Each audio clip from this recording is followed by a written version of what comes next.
Hello everybody, मैं हूं सैयद ताहा कादरी। आप देख रहे हैं गेम टॉक्स और एक बहुत ही इंटरेस्टिंग और अलग टॉपिक के साथ आज फिर हाजिर हैं हम।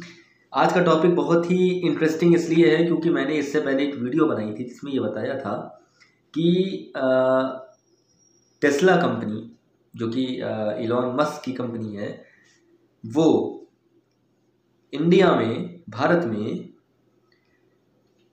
इलेक्ट्रिकल व्हीकल्स का इस्तेमाल करने जा रही है, यहाँ पर लाने जा रही है by the end of May 2021।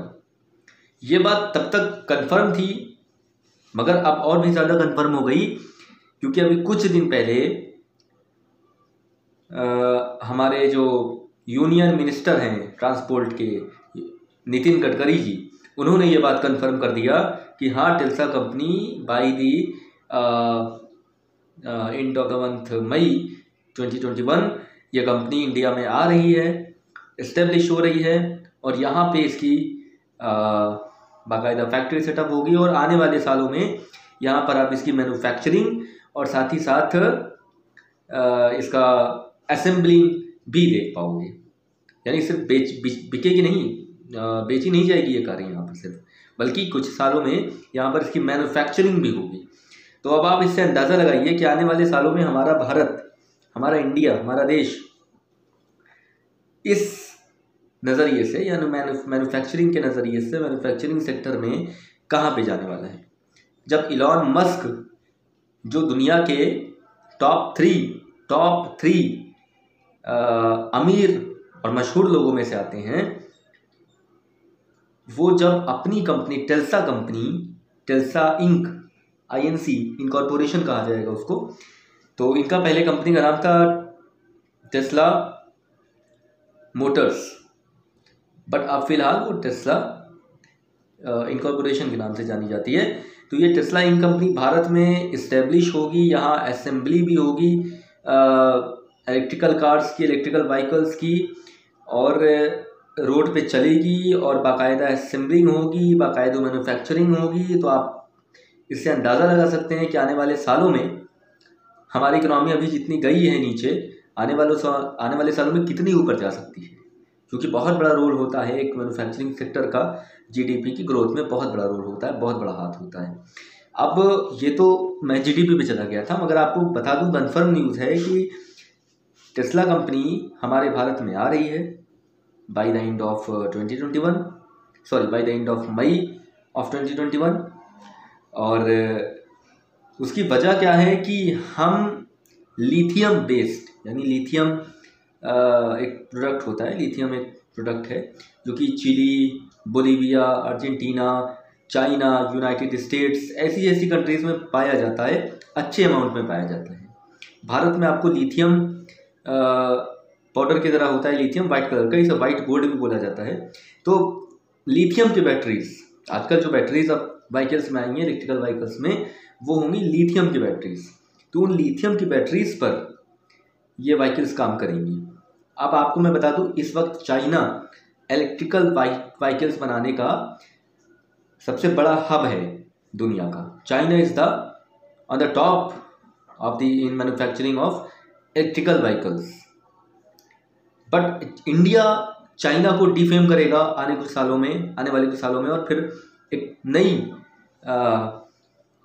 नया इतिहास हम इसमें लिखेंगे इलेक्ट्रिकल व्हीकल में। ये ऐसा प्लान है, ऐसा सोचा जा रहा है, और ये तब पॉसिबल हो पाएगा जब यहाँ की जनता, यानी यहाँ भारत देश के लोग भी इस बात को एक्सेप्ट कर पाएंगे कि जो हम अभी तक कार्स यूज़ कर रहे हैं, जैसे जो भी पेट्रोल डीजल वाली कारें हैं, उसके मुकाबले में जो इलेक्ट्रिकल कारें हैं वो ज़्यादा फ़ायदेमंद है, वो ज़्यादा इन्वायरमेंट के लिए सूटेबल है, हमारे लिए सूटेबल है। जब तक हम ये एक्सेप्ट नहीं कर पाएंगे तब तक हम चाइना का मुकाबला कभी नहीं कर सकते, क्योंकि चाइना उन कंट्रीज़ में आता है जहाँ पर लिथियम, यानी वाइट गोल्ड, लिथियम जिसे हम कहते हैं, उसका ज़ख़ीरा है, उसका स्टोरेज है उन कंट्रीज़ में, उसका रिजर्व्स है, वहाँ पे रिजर्व मिलता है। वहाँ पर माइनिंग करिए तो वहाँ लिथियम मिलेगा, चाइना में, बोलीविया में, अर्जेंटीना में, यूनाइटेड स्टेट्स में, चिली में, ऐसे कंट्रीज़ में। और ये टॉप 5-6 कंट्रीज़ हैं दुनिया की। पहले नंबर पे बोलीविया है, अब ये बहुत बड़ी बात है कि ये इतने कंट्रीज़ को छोड़कर, जो कि टॉप पर है बोलीविया, फिर अर्जेंटीना, फिर चिली, ऐसे रैंकिंग है, मगर इन टॉप 3 रैंकिंग को छोड़कर चाइना इस वक्त मैन्युफैक्चरिंग हब बन चुका है पूरी दुनिया का इलेक्ट्रिकल व्हीकल्स में, और एक तरह से एक्सपोर्टर भी बन चुका है इलेक्ट्रिकल व्हीकल्स में। उसका कारण क्या है? कारण ये है कि यहाँ की गवर्नमेंट की जो पॉलिसीज़ हैं, यहाँ की सरकार की जो नीतियाँ हैं इलेक्ट्रिकल व्हीकल्स को लेके, और लोगों का जो एक्सेप्टेशन है, लोगों का जो एक सम्मान है इलेक्ट्रिकल व्हीकल के प्रति कि हाँ भाई, हम इतनी पॉपुलेशन होने के बाद भी हम इलेक्ट्रिकल व्हीकल को एक्सेप्ट कर लेंगे in the replacement of diesel and petrol vehicles. तो यहाँ की चाइना की जनता ने भी इस चीज़ को एक्सेप्ट किया, तब जाके कहीं चाइना आज इतना बड़ा मैन्युफैक्चरिंग हब बन चुका है, इतना बड़ा अपने आप में मार्केट वो पहले से है। तो इलॉन मस्क ऑलरेडी बहुत पैसा इन्वेस्ट कर चुके हैं चाइना में, इस कंपनी को सेटअप कर चुके हैं, और चाइना इस वक्त टॉप पर है। बट भारत की बात करें तो भारत आने वाले कुछ सालों में आपको टॉप पर दिखेगा, और ये उम्मीद भी की जा रही है, ये अंदाज़ा भी लगाया जा रहा है, ये पॉसिबिलिटीज़ भी लग रही हैं कि आने वाले कुछ सालों में India will be the number 1 manufacturing hub in electrical vehicle, and number 1 assembler, number 1 manufacturer, number 1 distributor in electrical vehicle. But ये पॉसिबिलिटी, इसकी संभावनाएं हमें दिख रही हैं, आशाएं हैं, अच्छी बात है, मगर इसके साथ साथ हमें इस पर सोचना ये पड़ेगा कि आज भी बहुत सारे कॉमन मैन की बात करते हैं हम, जो आम लोग सड़क पे चलते हैं, वो एक्सेप्ट नहीं कर पा रहे हैं इलेक्ट्रिकल व्हीकल को डीजल या पेट्रोल के रिप्लेसमेंट में, वो एक्सेप्ट कर ही नहीं पा रहे हैं। तो प्रॉब्लम यहाँ आ रही है। सरकार की नीतियाँ बिल्कुल साफ सुथरी हैं, सरकार की नीतियाँ, भारत सरकार की नीतियाँ बिल्कुल सही जा रही हैं इलेक्ट्रिकल व्हीकल को प्रमोट करने में। उन्होंने इलेक्ट्रिकल व्हीकल को 15%, 18% इनकम टैक्स टैक्स के स्लैब से लाकर 5% टैक्स के स्लैब में रख दिया है। तो अपने आप में बहुत बड़ा चेंज किया है। 2019 में क्या किया कि जो 15-18% इलेक्ट्रिकल व्हीकल पर टैक्स लगाया जाता था, उसको उन्होंने 5% वाले स्लैब में लाकर खड़ा कर दिया। इतना बड़ा आपको जो है एक तरह से मान लीजिए कंसेशन दिया गया, यानी जनता को, आम जनता को। एक और अच्छी बात हुई कि भारत सरकार की पूरी नीति आयोग की जो टीम थी, वो कुछ सालों पहले, 1-2 साल पहले, पूरी नीति आयोग की टीम वो विजिट की उन जगहों पर जहाँ पर लिथियम की माइनिंग होती है, लिथियम का एक्सप्लोरेशन होता है, वहाँ पर गई और उसने वहाँ की सरकार से बात की और ये कोशिश की कि हम यहाँ पे माइनिंग करें, यानी ऐसी जगहों पर माइनिंग करें और वहाँ से लिथियम को अपने देश ले जाएं, यानी भारत लाएं, और यहाँ भी उसका एक तरह से एक तरह से वेयर हाउस तैयार किया जा सके, एक तरह से स्टोरेज तैयार किया जा सके लिथियम का, ताकि ये मैन्युफैक्चरिंग हब बन जाए और जल्दी बने और बेहतर बने।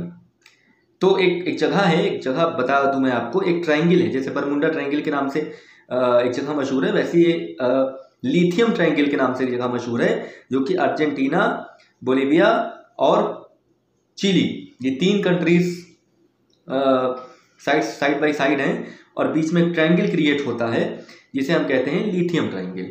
वो सबसे बड़ा रिजर्व माना जाता है, the most explored place, the most ever explored place in case of lithium, और you can say white gold के केस में देखें तो सबसे एक्सप्लोर्ड जगह है वो, अभी तक सबसे ज़्यादा लिथियम वहीं से मिला है। तो वो जो लिथियम ट्रायंगल है वो 3 देशों के बीच में आता है, एक साइड में अर्जेंटीना है, एक साइड में चिली है, एक साइड में बोलीविया। अब इन तीनों कंट्रीज़ के में हमारे प्रेसिडेंट यानी जो रामनाथ कोविंद जी हैं, माननीय प्रेसिडेंट जी, वो गए, 1-2 कंट्रीज उन्होंने विजिट किया। कौन सी कंट्रीज थी? अर्जेंटीना गए, चिली गए, बोलीविया गए। वहाँ जाकर उन्होंने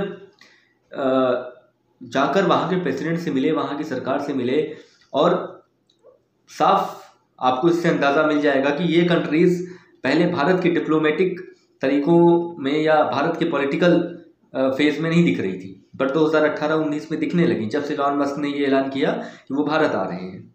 तो क्यों दिखी? क्योंकि हम फिर वर्ल्ड इकोनॉमी या वर्ल्ड एक्सपोर्ट या वर्ल्ड डिस्ट्रीब्यूटर की तरह हम फिर अपने आप को देखने लगे, सोचने लगे, हमारी पॉसिबिलिटीज़ बढ़ गई। तो अब उम्मीद करते हैं कि इस वीडियो में मैंने जो आपको बताया है वो समझ में आ गया होगा। नेक्स्ट वीडियो में आगे बढ़ेंगे, इसको कोई अपडेट मिलती है तो वो आपको देते रहेंगे। देखते रहिए केम टॉक्स, खुश रहिए, सुरक्षित रहिए।